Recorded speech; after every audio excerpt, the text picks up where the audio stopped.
see why this is important for us to know as a USMLE student and as a doctor. So let me give you some clinical scenarios and see if you can actually make sense of those in terms of the complement. And also remember that these are very common, the scenarios that I am going to present now, these are very common USMLE questions. So I think we are going to be covering about 8 to 10 questions in this lecture. So the first question that you might get is that a patient comes to you with recurrent sinus and pulmonary tract infections. What is the reason? So there is a, it's a child and he has these infections, the mother keeps bringing them to the hospital again and again. So what is going on?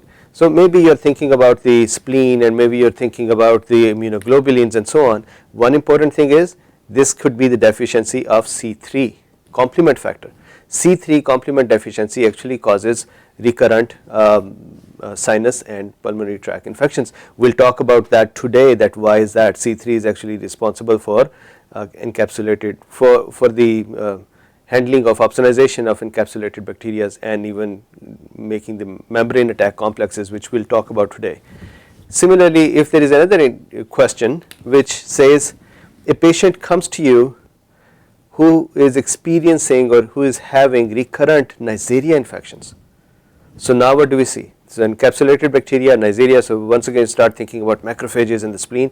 No, this is a complement problem as well, and this is complement C3, 6, 7, 8 and 9 deficiency. Membrane attack complexes are not formed correctly and so the bacteria are not killed correctly. We will talk about that today as well.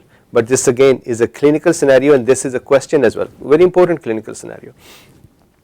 Another clinical scenario and a question is that a patient comes to you with the swelling of the hands or the eyes very commonly, and so you do the lab workups and all those things and finally you find out that he has gotten the angioedema, hereditary angioedema. It can be acquired as well, but hereditary angioedema. So what is the reason? So again remember that C1 esterase inhibitor, that is one of the regulation mechanism for complement that reduces the complement C1 complement protein's action, is responsible when that enzyme is missing. That is when this clinical issue occurs, and this is a very common USMLE question. So how does this happen? What is the role of C1 esterase inhibitor or C1 esterase or C1 inhibitor? We'll see about that. Similarly, a clinical scenario, a patient comes to you, so you are practicing doctor, you are sitting at the desk, the patient comes to you and says, hey doctor, when I wake up, sometimes when I wake up in the morning I have brown colored urine. So that is really an indication of paroxysmal nocturnal hemoglobinuria, and that also is an issue with the complement. If you started thinking kidney failures and if you started thinking, oh maybe jaundice, something wrong with the liver, no, this is actually what is happening is that he has gotten the decay accelerating factors deficiency, and that is now causing MAC membrane attack complexes to accumulate when he is sleeping, and RBCs in lack of oxygen are susceptible to the complexes, attack complexes, and they burst easily, and that is how the hemolysis occurs. So very common actually scenario to look at. And then a very important clinical situation is the blood transfusion reactions. So when the blood transfusion occurs, you can say, oh maybe this is the antigen problem and the A group and the B group antibodies are present, and the B group is given to the A patient and the anti-B is present and so on. But at the end of the day, when the antigens are connected to the antibodies are connected on the antigens on the RBC, it is a complement that becomes activated and creates membrane attack complexes and kills the donor RBCs, and that in turn then causes the anaphylaxis, because complement also causes the mast cell degranulation and the shock like syndrome occurs, and patient can actually die because of very fast fall of the blood pressure. So patient, you're starting to infuse blood and the patient starts developing fever and chills and chest pain and the back pain, and the blood pressure starts dropping. What's happening? He's developing a reaction, and this reaction could be delayed as well. You give the transfusion, patient is okay, goes home, and 2 weeks later he comes back with the signs of hemolysis. What happened? The antibodies were produced, just like if we get an infection today, it takes up to two weeks, 5 to 10 days for the antibodies to develop, and then the infection is controlled. Similarly, the RBCs are given from the outside, and our body took about 2 weeks to actually develop antibodies to kill those RBCs, and so 2 weeks later the delayed hemolysis occurred. That also is a very important. Normally it is not as severe as immediate, but still it is a very important thing for you as a doctor to know. You gave transfusion, patient went home, 2 weeks later he came in with the hemolysis, signs of hemolysis, you should know what happened. Similarly, the recurrent infections due to the immunoglobulin, lack of or lower production of immunoglobulin is a very common scenario as well. So you said now, well, what is going on with the what is going on with the B cells, and what is happening with the T cells? Maybe they are not activating the B cells properly, and the B cells are not producing immunoglobulins correctly. So you're thinking about all that, and turns out that C3b, which is a component of complement that we'll talk about today, that actually augments the actions of plasma cells. So when C3b is deficient, that means when C3 is deficient, then the plasma cell activity is reduced, and that causes lack or less production of immunoglobulins, resulting in recurrent infections. So these are some of the clinical scenarios that are related to complement. So this makes it clear that when if you did not know complement, or if you do not have good command of complement, or if the complement is not in your mind when you are practicing, you would miss a lot of diagnosis which is due to this one. So let's, with this background that there are about 8-10 important USMLE questions, guaranteed that you would get them. And number two, there are important clinical scenarios, common clinical scenarios for the patients who would come to you when you are practicing. So with this, let's see the complement system and how it functions. So the topics today are going to be structured in this way, that number one, we want to understand what is complement. So we just talked about why should we know about complement. So now what is complement? We'll talk about that. Then how does it work? We'll talk about that, and then we'll talk about the any deficiencies or clinical scenarios related to the complement, which we just discussed. We'll attack them. Before I start complement, one thing that I would like to discuss is that books and many of the teachers, when they teach complement, they start from complement pathways and mechanics of the complement activation, and they start from the classic pathway, and then they talk about the lectin pathway and the alternate pathway.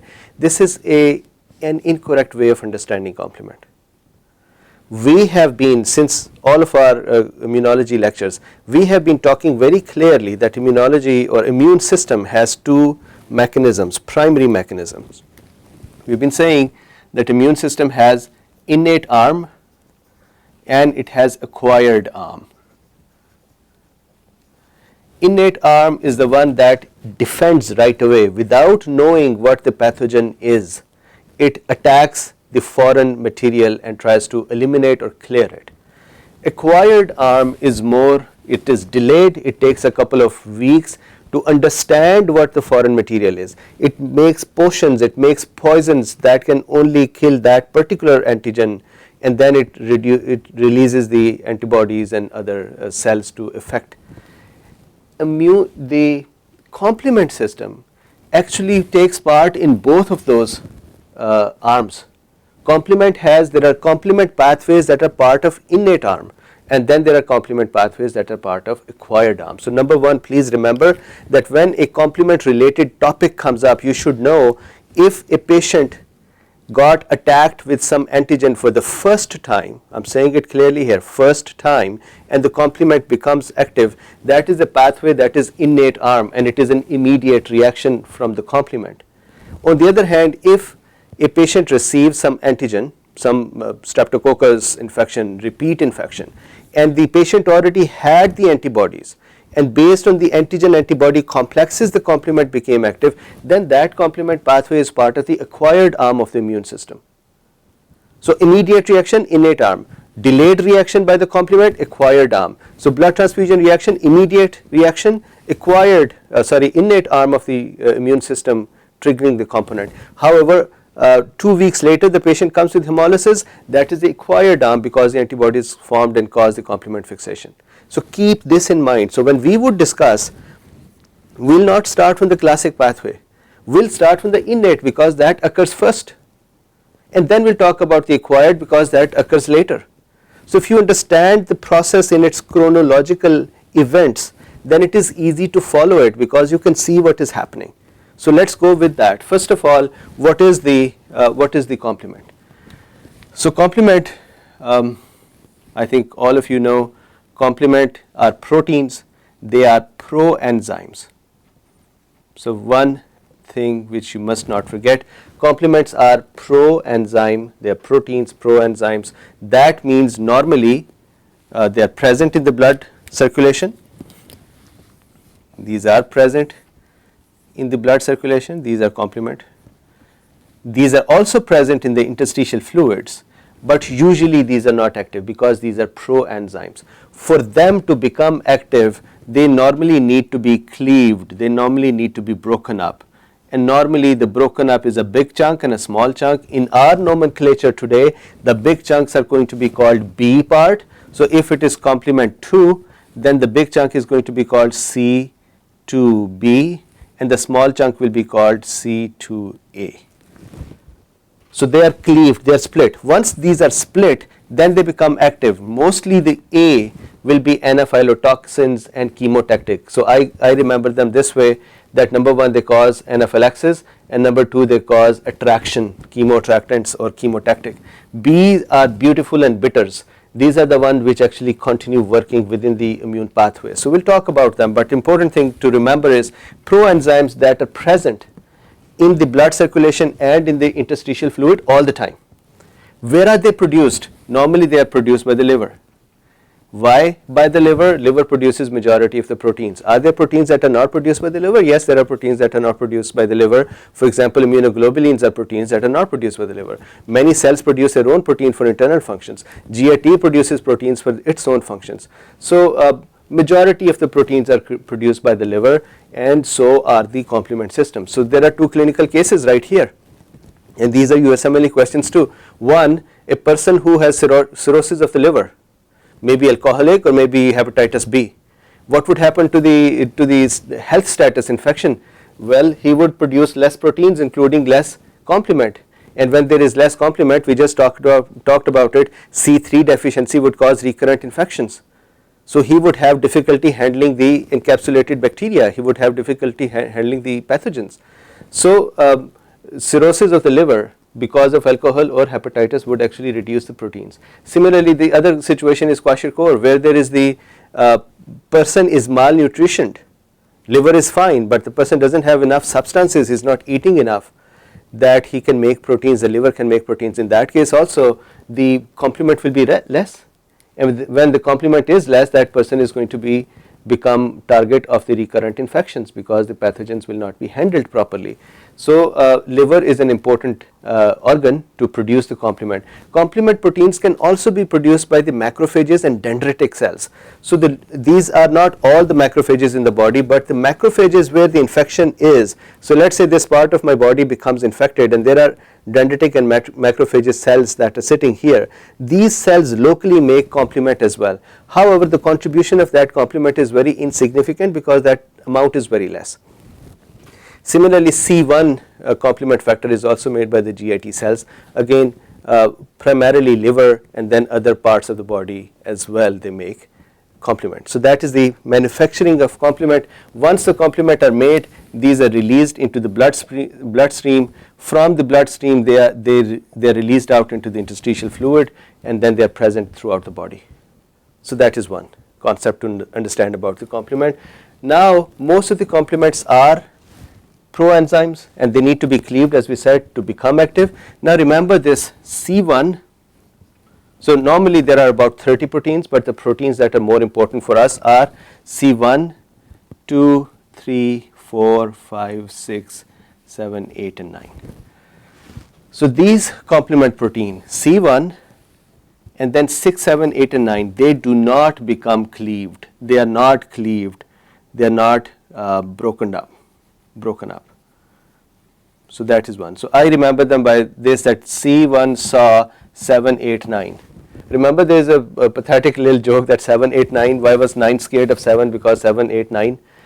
Similarly 6, so C1 saw 7, eat 9.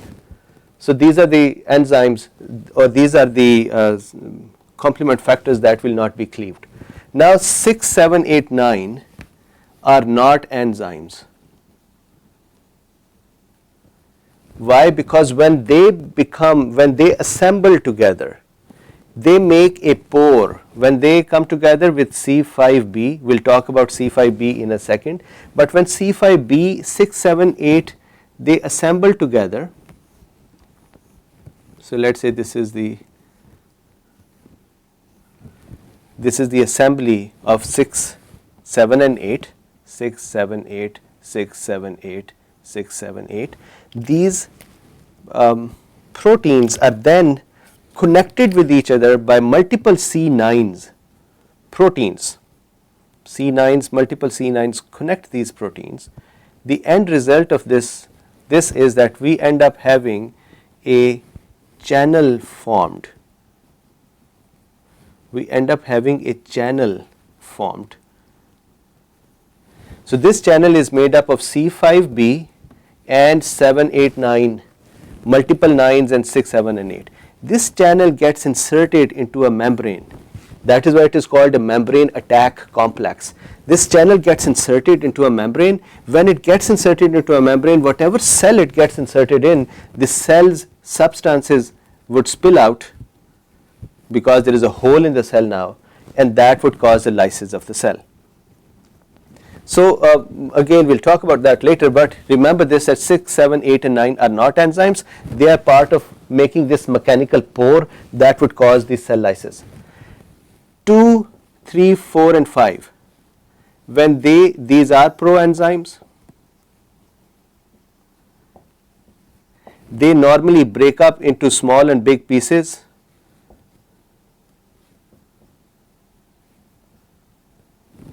And the small pieces are in our nomenclature, some books put it the other way. Anyways, in our nomenclature today, the small pieces will be called A and the large pieces will be called B. So when C2 will break, it will become C2A and C2B, and C3A, C3B, C4A, C4B, and C5A and C4B. Now the hero of the complement system is C3. So it's all about the C3 activation. It's all about the C3. Just remember this one, complement, when it comes to your mind, C3 activation should be the answer. Once C3 is active, then a lot of functions occur. Once C3 is active, a lot of functions would occur. So the mechanism or the need of various pathways is to activate the C3. That is their mission, that is their goal. All three pathways, there are three pathways, classic, alternate and lectin, we'll talk about it. All three pathways, the role is to activate the C3. Once C3 is activated, then multiple functions occur. So let's go to the next one. So this is what is complement. Let's see how does it work, what is the function of the complement. That is when we'll start connecting the dots for what really happens. The other one thing that I will do, I'm not going to just draw the pathway and say this is how the pathways go. I would actually draw a picture of how the infection is handled with the complement, and we'll draw the pathway from that. So we'll actually see an infection happening, and we'll actually see how the complement would take care of that. So we'll be back. The complement system has 3 or 4 primary functions. Of course, the primary most important function is to clear the infection. So we'll call it, they help clear the infection by opsonization. So that is one function, one role of the complement. Second is to clump up the pathogens. So what they do is, an immunoglobulin, especially IgM does that as well. So what complement can do, complement can fixate to pathogens because it can recognize foreign protein patterns. So it can fixate on the surface of a protein or a pathogen. So let's say if these are multiple pathogens, complement can actually fixate, and then, so if this is one complement protein, it can attach with multiple pathogens on it, and that would cause the pathogens to clump up. So it sort of neutralizes them and it makes them easy to be taken away as well. So clumping up, then anaphylatoxins. Anaphylatoxins. Complement also help in improving the blood supply in that area and improving and causing the inflammation in that local area. So they do play a role as anaphylatoxins, and they play a role to increase inflammation in the area of infection so that the cells can come and cause the repair of the damaged tissue plus can cause the cleanup of the pathogen. So these are some of the functions of the complement. Let's talk about how the pathways function. So let's start. So to understand the pathways, what we'll do is this: we'll build the pathway here, but we'll see the events here. So first of all, we'll create a blood vessel. So let's say this is a blood vessel. Blood vessel has endothelial cells. These are the cells. And as you see, what I'm showing is that there are gaps between the cells. So for example, in the venules and in the capillaries, and the fluids can actually seep out from these gaps. This is a normal structure. Then let's say we have a tissue here, so some sort of a basement membrane and some sort of cells on it. Why do we make a tissue here? It is important to understand that the infection can cause damage to the tissue, plus the complement related inflammation activation can cause damage to the tissue. So tissue is a product that is sitting here as well. So now let's talk about the complement. The first pathway, complement has three pathways of activation. We have the classical pathway, alternate pathway, and lectin pathway. Lectin and alternate pathway would become activated when they see a pathogen. So they do not need antibodies help. They do not need antibodies help. So that means lectin pathway and alternate pathway are part of innate arm. So if I get infected with something for the first time, the pathways that will become active are going to be the innate arm pathways, that is lectin and the alternate. So let's talk about that. Let's say here is a pathogen, and let's talk about first our alternate pathway. So we'll start from here, alternate pathway. So we'll see the event here and we'll build up the pathway there. So in the alternate pathway, what happens is that, of course, the pathogen has lipopolysaccharides or endotoxins. So LPS or endotoxins are released, especially from the gram negatives. These endotoxins will bind with the C3. So C3H2O will bind, plus the factor B will bind. These two factors will bind to this endotoxin. The result is, so now what we'll do is this: we will, when these factors will bind, they would become split into A and B. We'll move the A on this side because we need to have them act on the blood vessels, and we'll move the B back onto the pathogen because that is the function of the pathway. So first of all, we got the endotoxin. It bound with the C3H2O plus with the B factor. So that is the first thing that happened. As soon as that happened, these both got cleaved into two pieces. Remember, these are pro-enzymes, these are inactive, these are present everywhere. When the pathogen came in a tissue, maybe under the skin over here, that is where this is happening. And so now C3 gave off C3A, B gave off BA, not much significant, and then they also gave off B pieces. So C3B. C3b, and then the B, they went and settled on the surface of the pathogen. So here, after this combination, what do we get? We get the C3a, I'm not putting the BA, and here we get C3b and BB, the bigger component pieces. Now the other thing that is important is, and this is very important, no book puts it in this kind of a sequence, when the complement has to go and attach on the surface of the pathogen, because this is happening on the surface of the pathogen, normally when the C3b is produced, there is a factor called H. Factor H binds with the C3b. When the C3b is present free, factor H binds with it. Then if the C3b is bound with the factor H, then the factor I is another complement factor, it's another protein that comes and destroys them. The function of that one is to destroy it. So what is this happening here? This is the regulation mechanism. So normally when the complement is activated, the activated complement is destroyed. Why is it destroyed? We do not want inflammation in every places.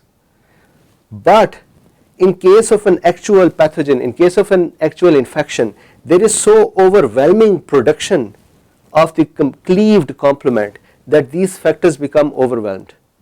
These factors become consumed, and then the remaining C3b becomes attached. Now remember this please for the USMLE and for the practice. Once the C3b is attached onto a pathogen surface or a tissue surface, then it cannot be broken by factor H or I. So over here I would say that the factor H and I are down regulators.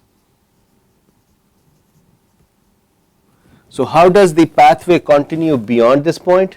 It has to overwhelm the H and I to continue towards the C3b and BB. Otherwise C3b will be destroyed here when it is created. Hopefully that is clear. Now once the C3b and BB are connected here on the pathogen, these are called together as the C3 convertases. Remember we talked about it, the important thing is to convert C3. So this this enzyme complex would act on C3, this is C3, and it would once again convert that to C3a and C3b.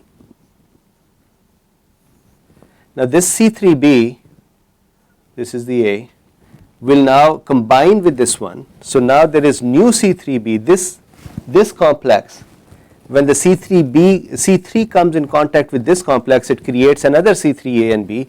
So more C3a, I want to remove the regulators from here. So more C3 comes in, this is C3, it comes in and is broken down into C3b and C3a. This C3a will go here as well.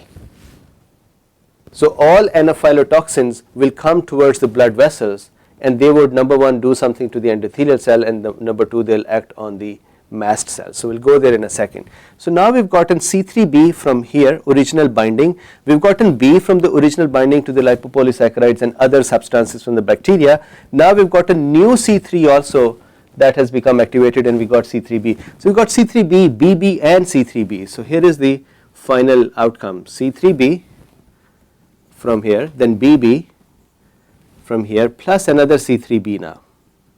This complex is called C5 convertase. This complex was called C3 convertase. What does that mean? It converts the C3 into A and B. Here now when the next B combined with this one, now we've gotten a C5 convertase. C5 convertase is actually common from now on. The pathway is common for all pathways. All we have to do is, all you have to remember is how to activate the C3, that is this guy. Once the C3 is activated and a convertase is formed, then all the rest of the pathways are common. Once the C5 activity occurs, C5 will become broken into C5A and B. Remember that the B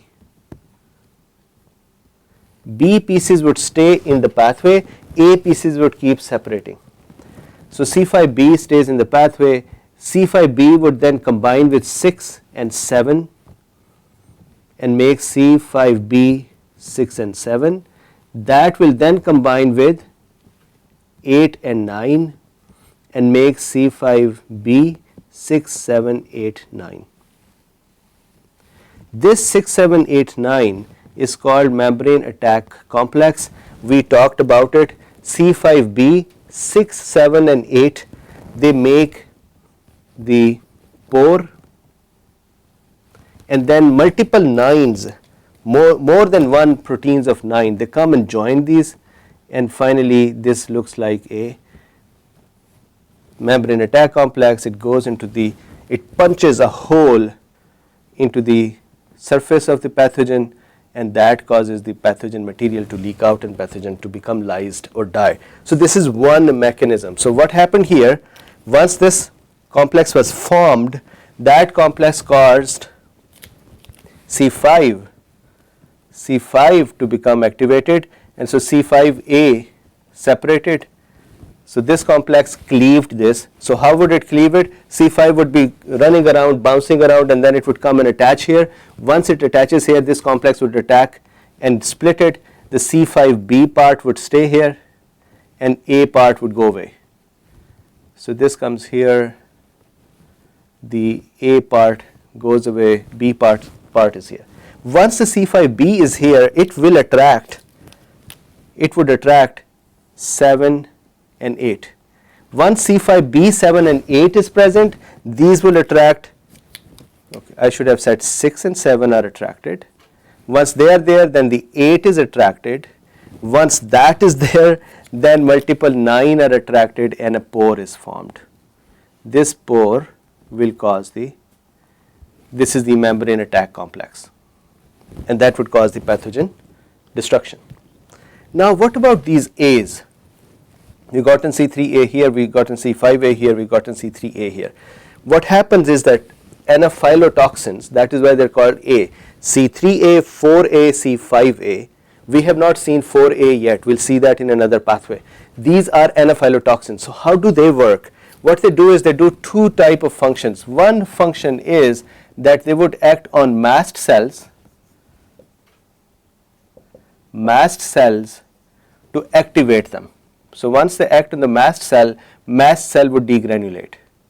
So what are they going to degranulate? What are they going to throw out? Mast cells are going to throw out histamine. Now what will histamine do? Histamine would act on the endothelial cells. That would cause, histamine would act on two things. Number one, it would act on, let's say if it is bronchial. Remember, our respiratory tract is the primary shock organ in allergic situations or in mast cell degranulations. So that is why it is important to note bronchioles. You should say that the mast cell degranulation would cause a bronchiolar constriction, and so respiratory difficulty, and sometimes it can be fatal. The other thing is that the endothelial cells will become shrunken. When the endothelial cells are shrunken, so let's say if this endothelial cell becomes shrunken, this endothelial cell becomes shrunken, what would happen is the fluids would ooze out, not just ooze out, they would now spill out. So that would cause edema. So what does edema mean? What does this mean? That would mean that the area of infection would start swelling. This would also cause the bradykinins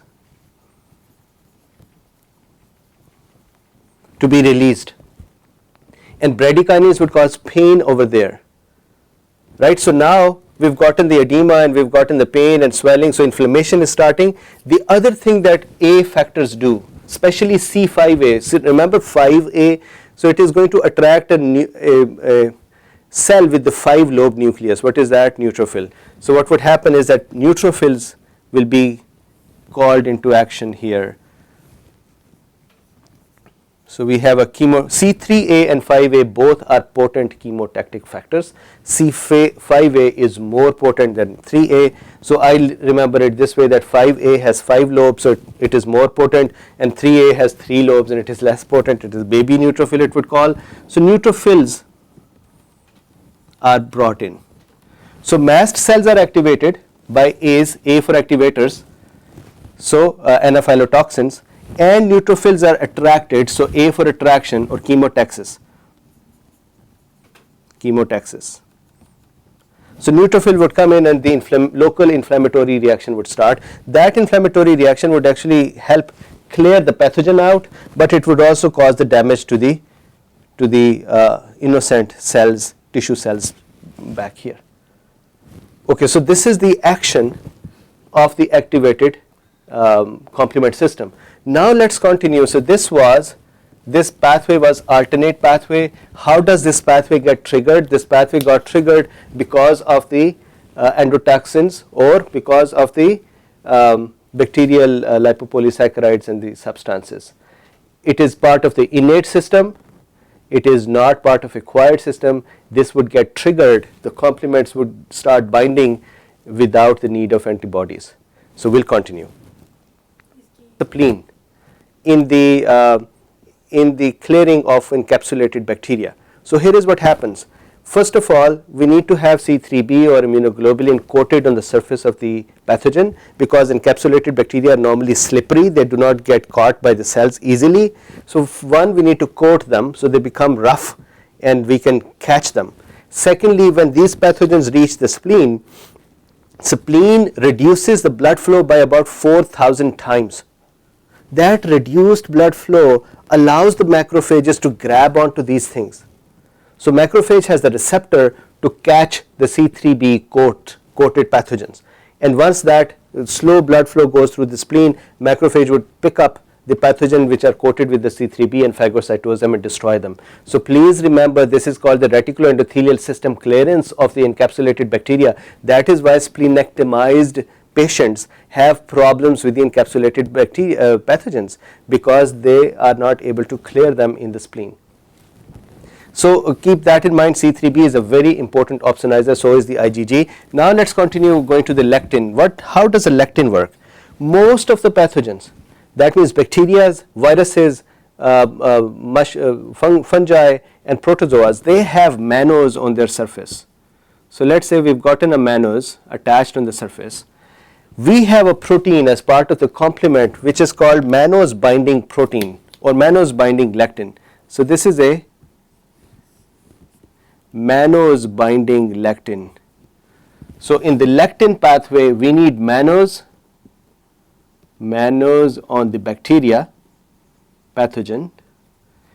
Here there were endotoxins of the pathogen. Now we are talking about mannose of the pathogen. They are combining with the mannose binding lectin of our proteins produced by the liver. So once this is produced, what happens is that there is a mannose binding lectin, that is this, associated, that is association here, serine protease. It is an enzyme, it is a serine enzyme that is associated with the mannose binding lectin. There are two, there is protease 1 and then there is a mannose binding lectin associated serine protease 2. Normally they are called MASP, MASP2 and MASP1. These become active. There is a conformational change in them. So once these become active, what they do is they will cleave C4. So when the C4, look, C4 is coming into play now. When the C4 would come in association with these, especially the ASP1, that would break C4 into C4A and C4B. C4B would go here, C4B would attach here. Then C4B, on the other hand, ASP2 will break C2. So C2 is in the play as well. So when C2 comes here, it would become C2A and then it would become C2B, C2B would go here. Now an important difference here, some books call this component as C2A. So here in my nomenclature what I am doing is I am using the bigger fragment to be the B. So that is here bigger and bitter, and it is still functioning in the pathway. A's are separating. Now this A, 4A and 2A, especially 4A, would go back and do the same thing that others were doing. That is, it would cause anaphylatoxin, and number two, once it does that mast cell degranulation, then the inflammation and local vasodilatation and increased permeability and pain and those things would occur. Now here we've gotten the C4B 2B. This is called C3 convertase. In the case of alternate pathway, what was the C3 convertase? C3B BB were the convertase. Why? Because these were the ones that got activated here.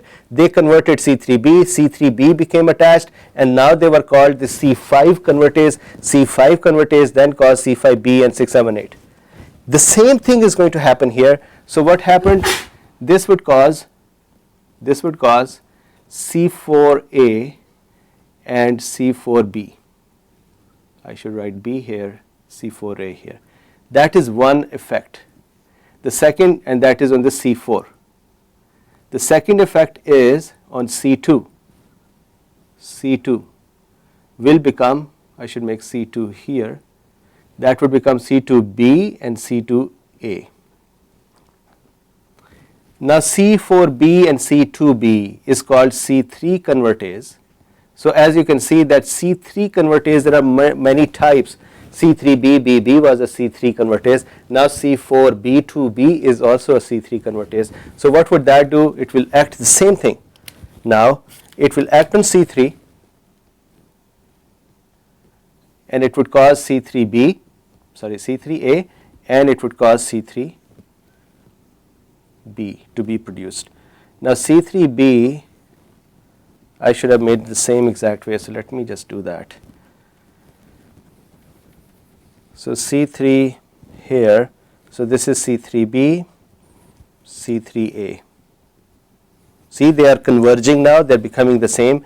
After this, the pathway is really, it goes to the C5. C3B, now we got C4B, C2B and C3B. They are called C5 convertase, and now they would also work on C5 and do the same thing. They'll create C5A and C5B, and the rest of the pathway is the same. So actually the pathway from here onwards is the same. We just needed to activate C3. That was happening here as well. In this case, in the alternate pathway, it was the endotoxin combining with the B and C3 to make the convertase. In the case of lectin pathway, it was the mannose binding lectin, which is what we produce, connecting with the mannose of the pathogen, then activating C4 and C2B. That becomes the convertase for C3, and the rest is the same. So here, once we got in this is the C3B convertase, that would cause C3B to come here. This becomes C5 convertase, as you saw here, C5 convertase, then that makes C5B come here. The same thing, the structure is the same. Then once the C5B is here, membrane attack complex will form. That means C5 would get the 6 and 7 to come here, that would cause 8 and 9 to come here, that would create the membrane attack complex here. So one more membrane attack complex formed. So both of these mechanisms would become immediately active and start destroying the pathogen. So that is done. The lectin pathway is very simple, mannose plus the lectin pathway. We got the C2 and C4. Now let's talk about what happened in this whole thing. We got opsonization, that is one function of the complement system. We got the degranulation from the mast cell, that is the anaphylatoxin effect. We got the chemotaxis of the neutrophil, that is the chemotactic effect, and the local inflammatory effect. So now one more quick thing, that these components, when they are becoming activated, they also, if there are multiple pathogens here, so let's say there is an activated component, let's say C3A or C3B or C3. What happens is these components, as you can see, they can detect the pathogenic surfaces. So once they detect it, they combine with them. So when they combine with them, these would cause the clumping of the pathogen. Clumping of the pathogen. And so that is another way to clear the pathogens out. They would neutralize them, they'll clump them, they'll collect them. So that is the alternate pathway and lectin pathway. Now let's very quickly see the classic pathway. So they say GM makes classic R. So first thing, classic needs antibodies to be present. And which antibodies? It needs IgG and IgM. So if antibodies need to be present, that means the first time when an antigen is brought into my body would not trigger the classic pathway. Many students think that the classic pathway means that is the one that would start first. No, that would not start first. Alternate and lectin would start first, and the classic would start when the antibodies are present. When will the antibodies be present? At least 2 weeks after the infection. So it may be after 4 months, or it may be after 2 weeks that you get reinfected by the same pathogens, or maybe next year, and that is when this classic pathway would come in. So let's see what classic pathway does. So in the classic pathway, I'm going to take this opsonization out from here, so I can draw classic pathway here. So I'm going to make C3b here, C3b on the surface of pathogen, and I'm going to make the macrophage here for opsonization. Macrophage pathogen. And so this is the most important thing that is happening. So I don't want to opsonization. I don't want to take it out of our view. Now let's talk about the classic pathway. Let's say this pathogen came into my body after the first exposure 2 weeks later, or it stayed in the body during that 2 weeks and body kept producing the immunoglobulins. So 5 to 10 days later I have the immunoglobulins. What are the 2 immunoglobulins that are important? This is a USMLE question, G and M. So IgG and IgM, IgG and IgM.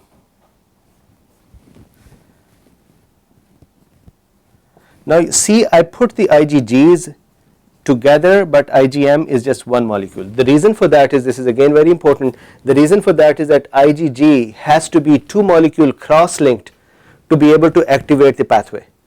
However, IgM alone can activate, one molecule can activate the pathway. So that is a very important thing to remember. So now let's say these antibodies are connected with the antigens on the surface of the pathogen,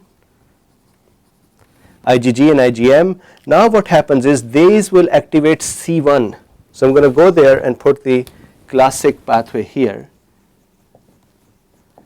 Classic pathway, antigen plus antibody complex activates C1. It cleaves or it activates C1, complement 1.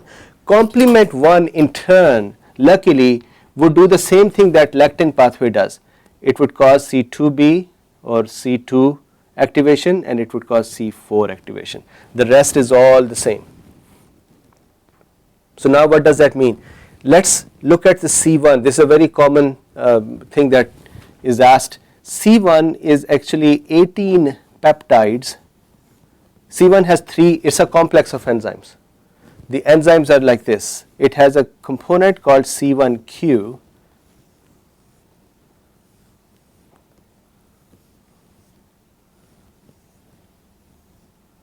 So C1q,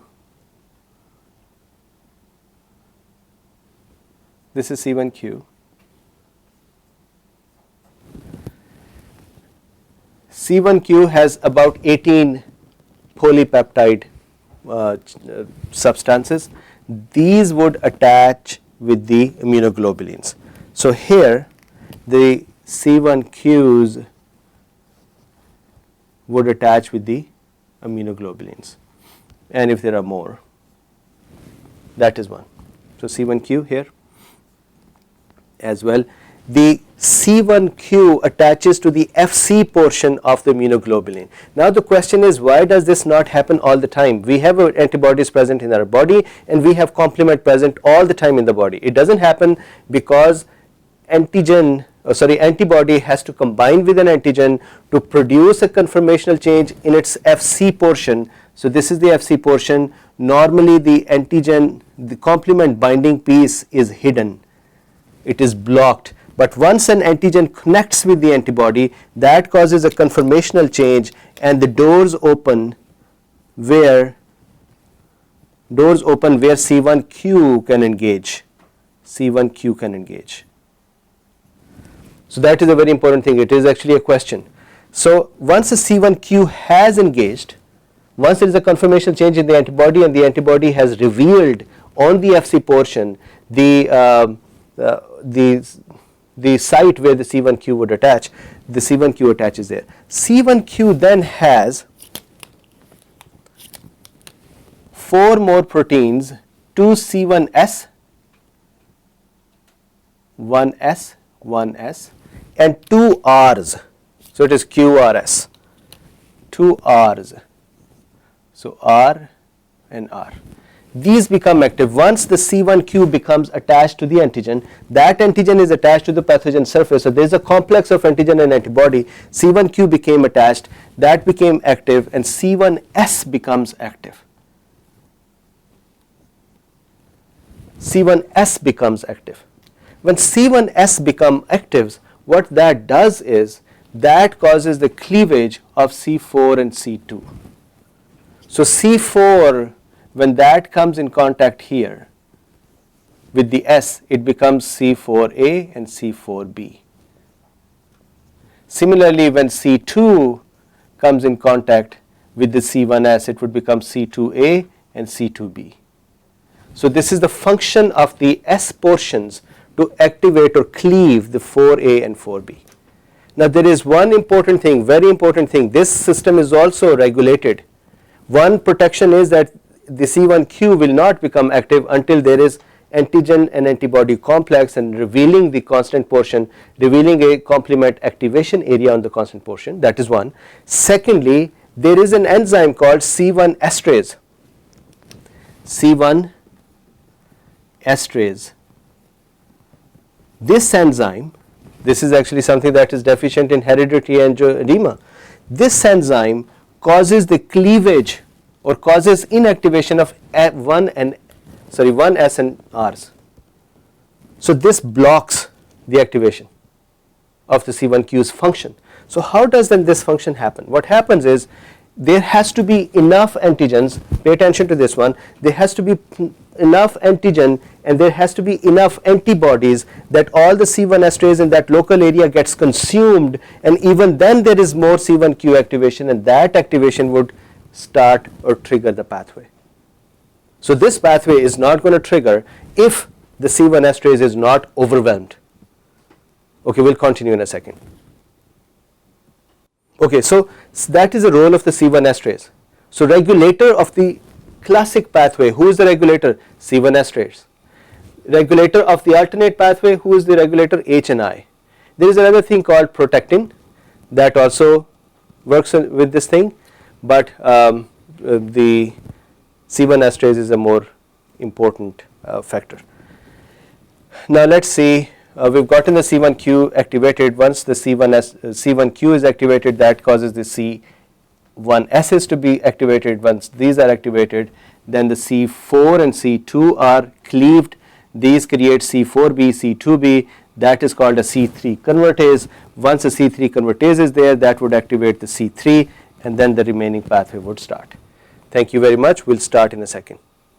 Okay guys, so this is how the classic pathway works. Now remember this, that we had made the lectin pathway here. Classic pathway and the lectin pathway are very similar, except that the classic pathway is started with the antigen antibody complexes and lectin pathway is started with the mannose. So I'll write mannose here. This is mannose. Mannose. So when the C4a is created, when the mannose binding lectin or the classic pathway, if you see here, C1 is become active and that creates C4a, or the mannose binding lectin has the M sap on it, that creates C4a. C4a is also chemotactic plus the anaphylotoxin. So chemotactic for the neutrophils that would come in and cause inflammation, anaphylotoxin, it would cause the mast cell degranulation, that would release histamine, that would cause vasodilatation and the increased permeability in the local area. Now let's talk a little bit about the pathologies. We talked about the scenarios before, now is the time to wrap it up with those scenarios. So USMLE related topics start now. First of all, the question of the question, let me go one by one. Recurrent pyogenic infections. When a patient has C3 deficiency, that deficiency will cause, sorry, wanted to make sure that the audio system is on. So C3 deficiency would cause recurrent sinus and pulmonary infections. Why? As you can see, C3 is the primary player, right? C3 activation is the primary player for the activation of the membrane attack complexes. It is the primary player to activate the rest of the inflammatory and chemotactic systems. So due to that, it is very important for the C3 to be present. When it is not present, recurrent infections would occur.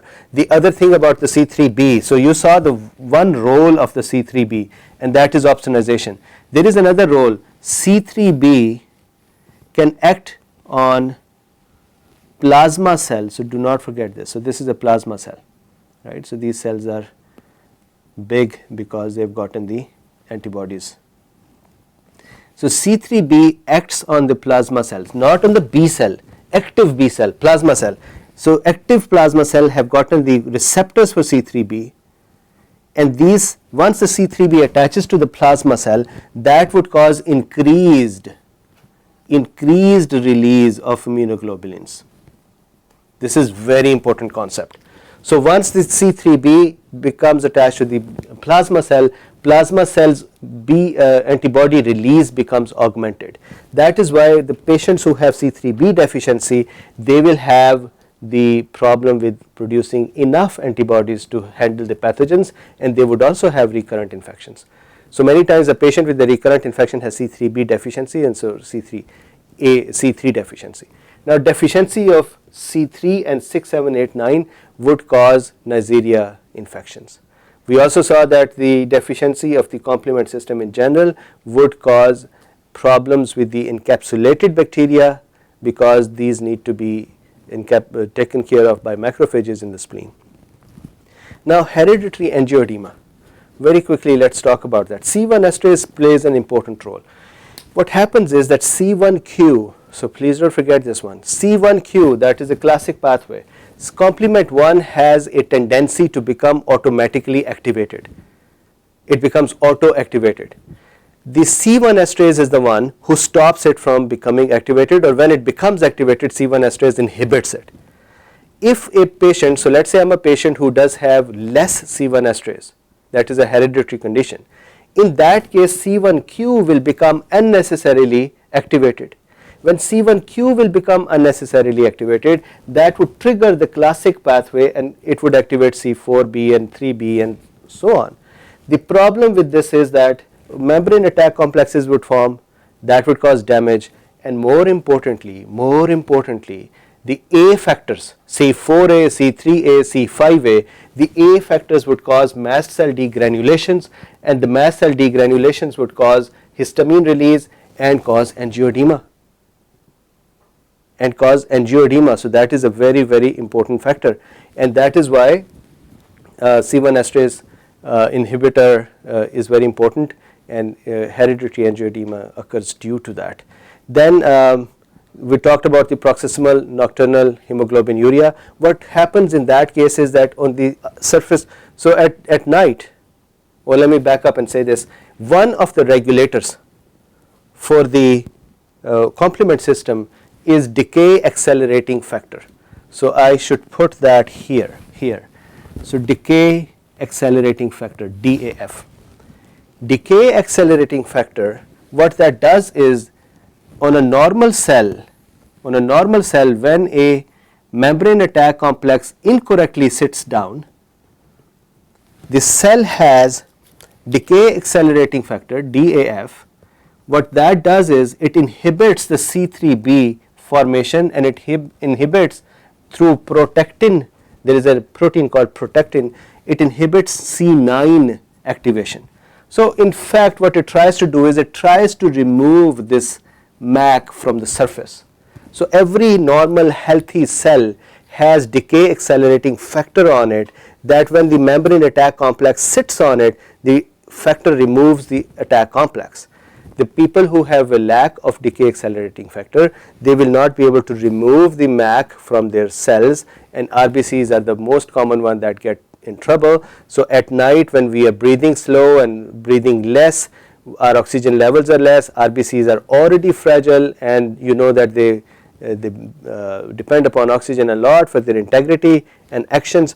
Now when the MAC sits on them and decay accelerating factor is not there to remove the MAC, the RBC would burst. So at night the RBCs would keep bursting, and in the morning the person, when he goes to the washroom, he would see that he has brown colored urine. So that is the paroxysmal nocturnal hemoglobinuria. Paroxysmal means something that does not fix, it just keeps reoccurring, and nocturnal means at night. Hemoglobinuria is the brown color of the urine. So that is that. What other diseases? We talked about the blood transfusion reactions, fevers, chills, chest pain, back pain, low blood pressure, immediate or delayed. We talked about that as well. And then finally C3b's function. So these are the pathologies and functions of the complement system. Hope this helps. Thank you.